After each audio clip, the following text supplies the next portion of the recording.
Make a comparison to SBF and Trump through the lens of the media.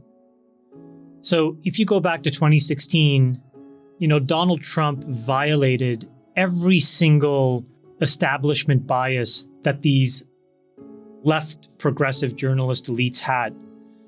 And so they basically just attacked. But then you went into the election and there was a very clear data point that said whatever you thought was at best limited, and you missed the tone of the country. Because 50+% of the country held a very different view about this person. And instead of taking a step back and then the left media, the mainstream media, re-underwriting and learning and then saying, you know what, mea culpa, I got this wrong, they just doubled down. And they said, no, it still doesn't meet our priors. And so we're just going to ring fence this problem and we're going to just try to destroy this issue because, we want to control the narrative. By result, we want to control power. Now you look at SBF, it's the exact opposite. He went to the perfect elite private high school. Then he went to one of the most prestigious elite private universities. MIT. His parents teach governance of all things at one of the most elite liberal institutions in America. Stanford. They are in the establishment of the progressive left. And what happened was he took customer funds and all of this money. He made tens of millions of dollars of political donations. He wrapped himself in this blanket of a progressive left-leaning cause called effective altruism. And all of the mainstream media fell for it and embraced him, as well as some politicians, because it met everything that they themselves also bought into. Yes. And now you have this cataclysmic event, a multi-deca-billion-dollar fraud or bankruptcy, millions of customer accounts who are frozen, tens of millions to hundreds of millions to billions of dollars lost and stolen from them. And they refuse to re-underwrite this kid. And the reason is because in order to do so, it's like eating your own tail. And that's why they don't want to do it. And so this is why you have the media basically allowing him to do an apology tour. Now, this is his second time at manipulating them. The first time he was able to manipulate them by basically being one of them. And now he's allowing them and their desire to basically protect themselves so that he can create some kind of a defense for himself. And I just think the whole thing is gross because it misses the entire mood of the nation.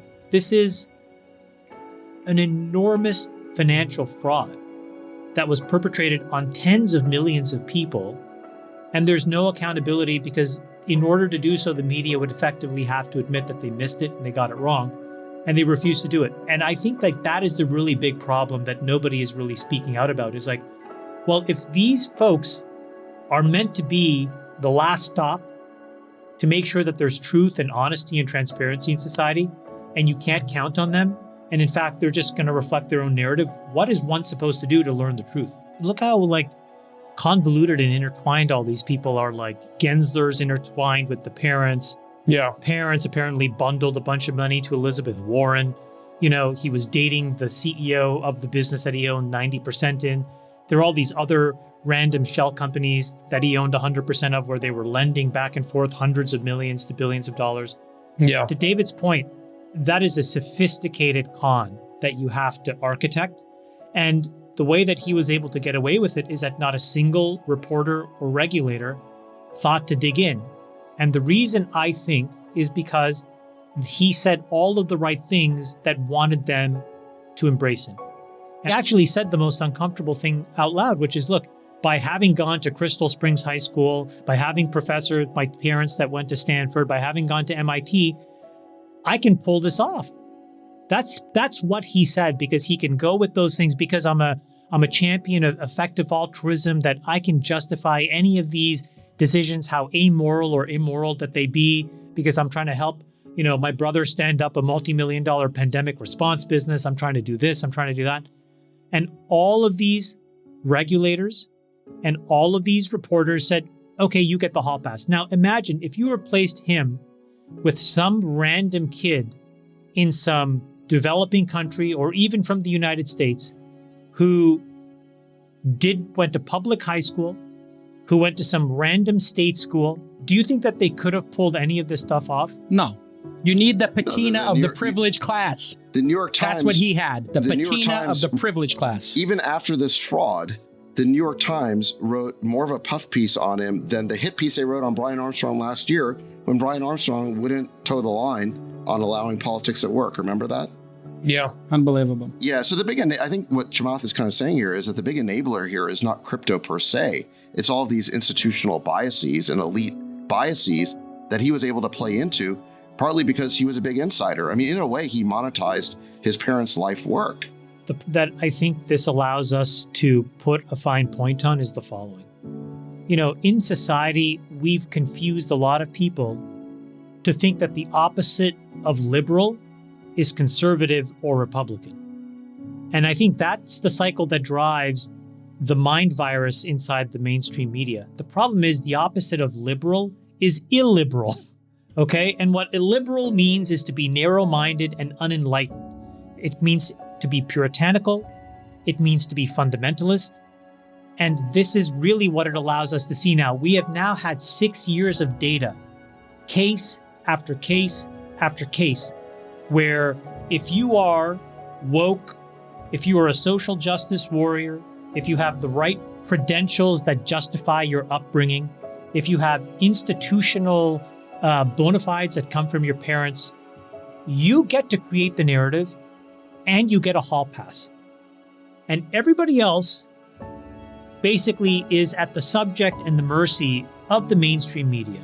And so if you don't kiss the ring and bow down to them, they will try to destroy you or run you out of town. But if you are one of them, they will give you a hall pass. And when it's time for them to change their mind in order to tell the truth, they won't do it. And so these types of grifts will continue, as Friedberg said, because there is no check and balance without a healthy, independent media.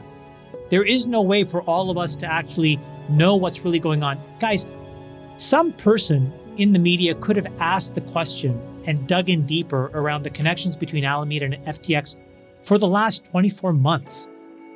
So could have diligence at a venture firm. At no point could any person have asked these questions and found ex-employees and said, you know, are there any unseemly connections here between FTX and Alameda? There was no disgruntled employee. I mean, every company has disgruntled employee whistleblowers. But here, where there was billions of dollars being made by tens of people, not a single person who felt on the outs said anything. It's a reasonable question, but there was a chicken and egg question. We were all standing around, holding our hands while the CFTC and the SEC were fighting. That's not something that consumers can be expected to adjudicate. So yes, we should have legislation that clearly defines all of this, but there were enough parameters that created regulatory frameworks where a bunch of good actors did operate in them and are continuing to do so, like Coinbase. So I don't think this is a regulatory issue. I think that if you believe there are people who are supposed to forensically examine things and get to the bottom of things and ask hard questions, those people did none of that here. And what's even more worrisome is what they're showing is now with a massive amount of data that shows that you could ask hard questions, they don't care to because it makes them look bad.